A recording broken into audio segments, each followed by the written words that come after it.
Meus irmãos, a paz do Senhor, estamos de volta para mais uma aula, para mais um vídeo sobre a nossa série, né, de estudos dos livros históricos.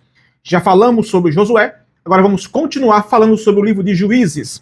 Meus irmãos, neste estudo que eu estou aqui fazendo, eu não vou falar livro por livro, eu vou falar período por período e colocar, né, inserir em cada período aonde cada livro se encontra e se conecta, tá? Vamos lá. Livro dos Juízes.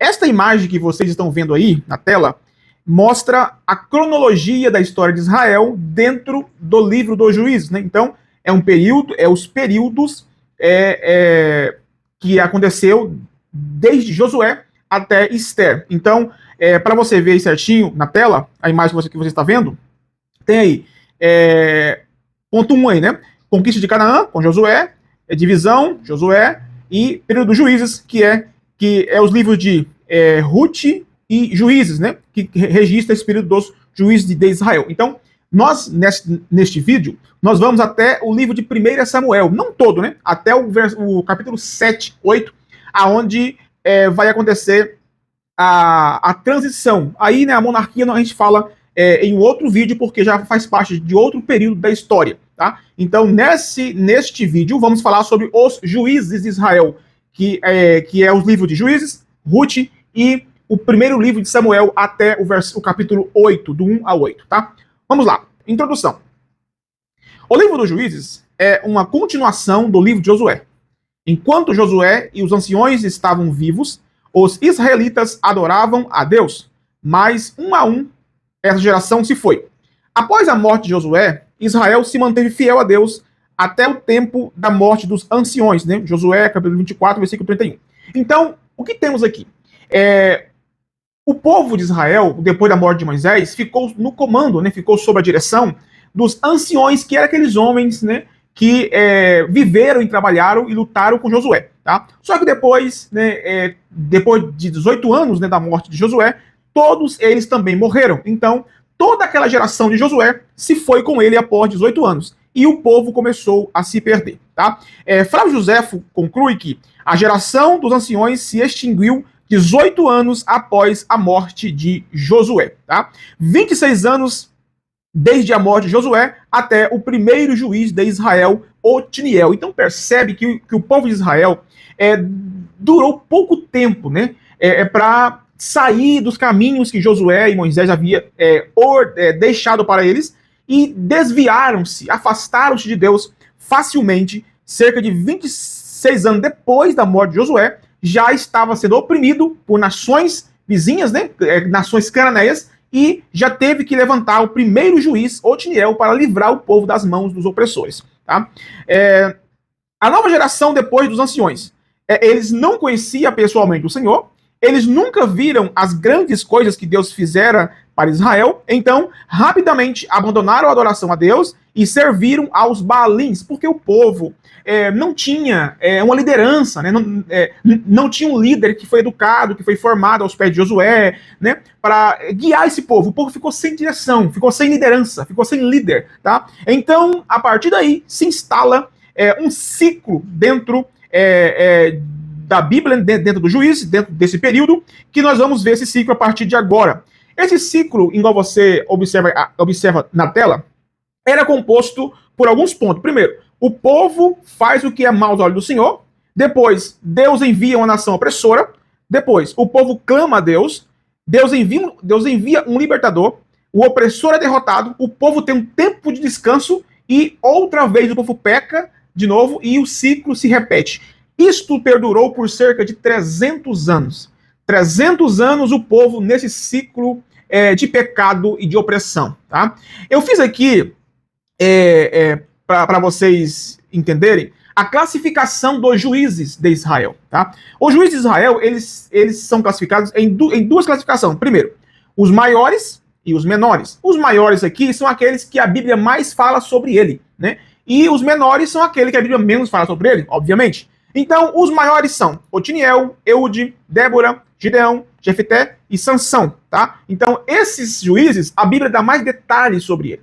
Os menores são Zangar, Tolar, Jair, Abizan Elon e Abdon, tá? São personagens que a Bíblia fala pouco sobre ele, por isso que são juízes maiores e menores. Maiores, porque a Bíblia dá mais detalhes sobre eles. Menores, porque a Bíblia dá menos detalhes sobre eles, tá?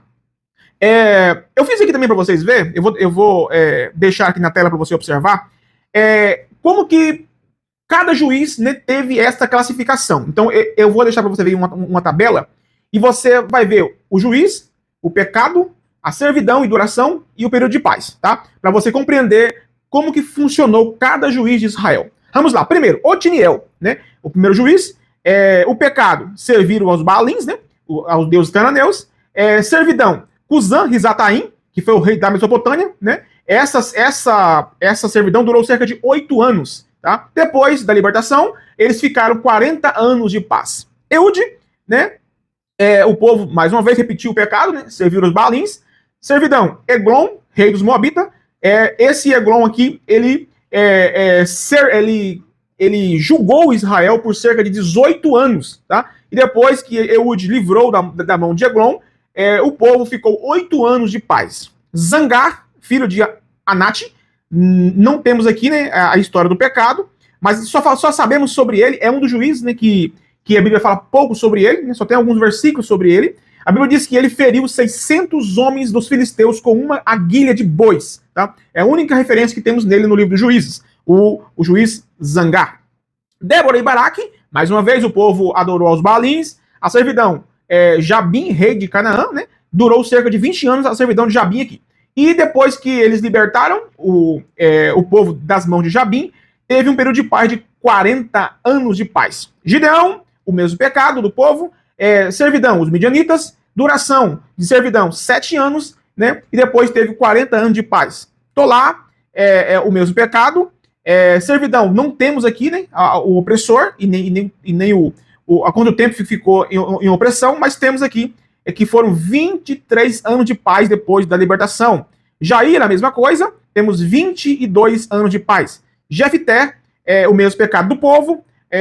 A servidão, amonitas, e duração de 18 anos de opressão, tá? E depois foram 6 anos de paz, tá?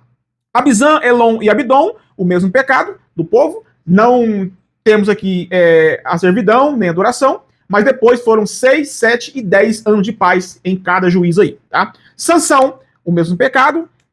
Opressor, filisteus, cerca de 40 anos de opressão, e depois o povo teve 20 anos de paz. Então, esta é uma cronologia básica, tá? Básica dos livros dos juízes, para você compreender aí certinho como que funcionou cada juiz, quem foi o opressor, quantos anos que foi a opressão, e depois quantos anos de paz. Ok, meus irmãos? Conclusão. Podemos falar que esta afirmação resume bem o livro dos juízes.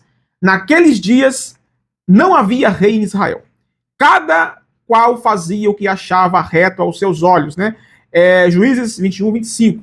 O livro dos juízes termina salientando o fato de que, durante a época dos juízes, os israelitas abandonaram os padrões de Deus e passaram a fazer o que julgavam certo. Então, o livro dos juízes tem esse tema central, né? O livro da anarquia, onde cada um fazia o que era correto aos seus olhos, e porque não tinha uma liderança central, não tinha um líder para guiar o povo, então cada tribo fazia o que parecia bem aos seus olhos, e todos eles adoravam aos deuses cananeus, tá? Vamos também aqui agora observar a continuação dos juízes, né? Que já estamos lá no livro de 1 Samuel, porque o último juiz de Israel, que nós observamos aí, foi Sansão, né? E depois essa história continua no livro de 1 Samuel. O último juiz que temos em Juízes é Sansão, mas depois continua essa história lá no livro de 1 Samuel, até o capítulo 7, conta ainda a história dos juízes de Israel, depois vai contar a história da monarquia, tá? Vamos lá, primeiro, contexto histórico do livro de 1 Samuel. Abrange quase um século de história de Israel, desde o nascimento de Samuel, a morte de Saul, e forma o principal elo histórico entre os juízes, né, e o primeiro rei de Israel. Então, o que temos aqui antes da monarquia? Primeiro, Sansão, a sudoeste, governou Judá e Dan. Depois, Jefté governou Manassés e Efraim. Depois, Abizã, Elon e Abdon julgaram outras partes de Israel, enquanto Samuel crescia em Siló. Isso aqui os contemporâneos, né, à véspera da monarquia de Israel, certo? Eu tenho aqui essa imagem que você vê aí na tela, é a cronologia dos últimos juízes de Israel, né, até Eli. Então, segundo aí o calendário gregoriano, né, de 1005 a.C. foi Abizan, o juiz de Israel, né? Depois, 1098, Elon. Depois, 1088, Abidom. Depois, 1080, Sansão. E, por fim, né, 1060, o 13º juiz de Israel, que foi Eli, o sacerdote de Israel. Certo? Então, acredita-se que Eli foi contemporâneo de Sansão. Essas histórias aqui, irmãos, de calendários, eles não são comprovados, tá? Eles não são a certeza, mas é só para nós ter aqui uma noção da situação, né? E da localização de cada juiz de Israel. Vamos conhecer um pouquinho agora quem foi esse último juiz de Israel, né? Na verdade, o penúltimo, o último foi Samuel, mas Eli. Quem foi Eli? Tá? Acompanhe comigo aí na tela. Eli, o próximo juiz depois de Sansão, Eli era descendente de Arão, através de Tamar, né? Como está escrito em 1 Samuel 22:20, 1 Reis 2:27, 1 Crônicas 24:3. Mas sua descendência não é citada na lista de 1 Crônicas 6, por causa do julgamento de Deus sobre a sua família. Tinha 2 filhos, Ofni e Finéias, era sumo sacerdote e juiz de Israel. Então, este era o sacerdote Eli. Ele atuava em Siló, né? Porque em Josué, capítulo 18, igual você confere aí na tela, foi instituído por Josué que ali ficaria o tabernáculo em Siló, tá? Nos dias de Eli, todo o povo vinha oferecer sacrifício em Siló. Então, aquele texto que você lê, né, lá em Samuel, né, que Eucana, esposo de Ana, subia de ano em ano, né, para sacrificar ao Senhor em Siló, tá? Porque o tabernáculo do Senhor ficava em Siló. Ali em Siló ficava o tabernáculo, né, que se encontrava a Arca do Concerto e onde Deus se manifestava a sua presença entre o povo, de modo especial. O tabernáculo permaneceu em Siló durante todo o período dos juízes, que foram cerca de 300 anos, até a sua captura pelos filisteus nos dias de Samuel. Tá? Aí, a imagem que você está vendo aí na tela é uma imagem, né, que simboliza, né, como que era o tabernáculo em Siló nos dias de Eli. Tá? Só para vocês terem uma noção aí de como era o tabernáculo em Siló. Como que se deu o fim do juizado, né, de Eli? Vamos acompanhar comigo aqui na tela. O grande problema de Eli foram seus 2 filhos, incrédulos, Ofni e Finéias. Como Eli já tinha uma idade muito avançada, seus filhos passaram a ter cada vez mais responsabilidades no serviço do tabernáculo. Então, aqui se encontram os pecados dos filhos de Eli. Primeiro, eles transgrediram a lei de Deus, eles violaram o regulamento acerca das ofertas e sacrifício ao Senhor, eles seduziram as mulheres que se ocupavam de forma voluntária de algum serviço relacionado ao funcionamento do tabernáculo. Então, por fim, eles foram chamados pelo próprio Deus, pelo profeta, de filhos de Belial, que quer dizer sem valor ou imprestável. Então, o problema de Eli foram os seus filhos que pecaram contra Deus, e Eli ele conciliou com aquilo, né? Ele não corrigiu seus filhos, ele não tomou uma atitude. Então, ele cooperou também com aquilo, tá? Vamos lá, continuar aqui.